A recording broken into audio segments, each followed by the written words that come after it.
Before I came to CUNY, I did my undergraduate degree in philosophy and English literature at Truman State University in Kirksville, Missouri. And after that, I did a master's degree in philosophy at University of Missouri, St. Louis.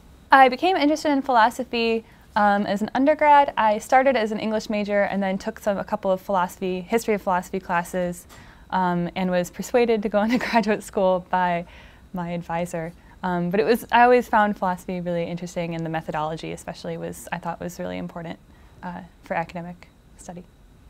I decided to come to CUNY after doing research into the faculty and basically the interests of the faculty at CUNY. So my main areas of interest are in philosophy of art and philosophy of mind, especially emotions and consciousness, and this was really just the best fit for my interests. I'm currently working on my dissertation, which is really just brings together all of my main interests in emotions and moral psychology and philosophy of mind. So the title of my dissertation is The Moral Experience of Fiction, basically doing a ground-up moral psychology of fiction. The paradox of fiction is a sort of traditional problem in the philosophy of art that has to do with our emotional responses towards fictional characters and fictional scenarios. So traditionally in the literature on the theory of emotions, you have to believe that the object of an emotion exists in order to have emotional responses toward it. And this is obviously a problem for fictions because we don't seem to believe that fictional objects exist. And the typical sort of response to the paradox of fiction is we can reanalyze different theories of emotions and say, look, maybe emotions don't need to be constituted by beliefs, so we don't need to believe in a character in order to have emotional responses toward it.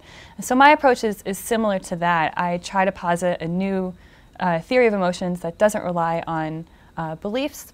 I also try to argue that the paradox of fiction isn't really a paradox at all if we properly understand the ontology of fictional characters.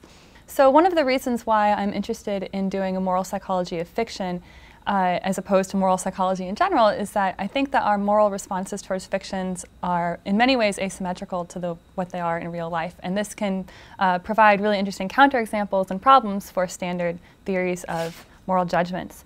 So if you think of our interest in anti-heroes or protagonists that are immoral in some way, in a lot of fictions like Breaking Bad or Paradise Lost, or you can name any hundred of films or TV shows, we really sympathize with these immoral characters, and we wouldn't do that in normal life.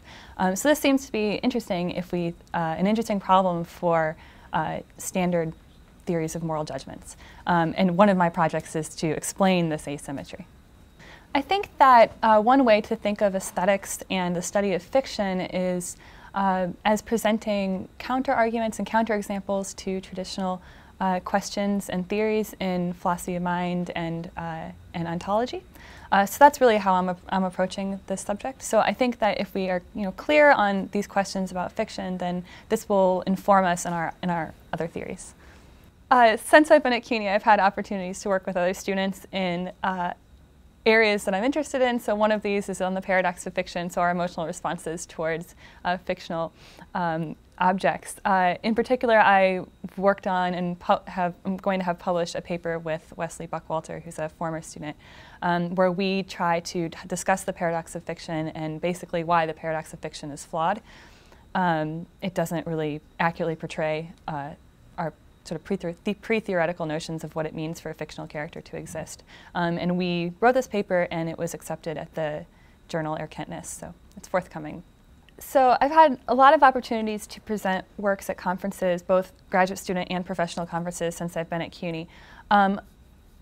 Both of my qualifying papers I was able to present at conferences, so I'm active with the American Society for Aesthetics. I've presented at 2 of their conferences, and I plan on presenting at 2 more in the following year.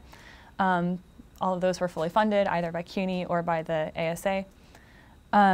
My second qualifying paper I'm going to be presenting as a poster presentation at the Pacific APA.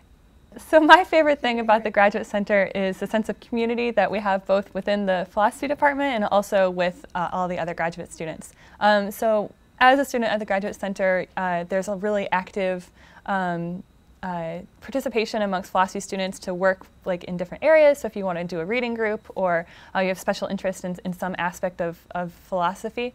I'm also involved with the Cognitive Science Symposium that meets every Friday. It's organized by David Rosenthal. And one of the organizations I'm involved in is SWIP Analytics, the Society for Women in Philosophy. It's specifically geared towards promoting and encouraging women in philosophy in the New York area who work in epistemology and metaphysics, philosophy of mind, philosophy of language, logic. So we've been really fortunate to have really amazing speakers with SWIP Analytics. So far, we've had Sharon Street from NYU, and then we also had some student presentations. And in the upcoming semester, Kadi Belag and Sarah Jane Leslie are going to be presenting in the beginning of the semester. And really fortunate to have Jillian Russell from Washington University in March, and then another student presentation. So I've taken one class at another school in the consortium. I took a art and metaphysics class at Columbia my first year. And then I've sat in on a couple of other classes at Columbia, psychology classes.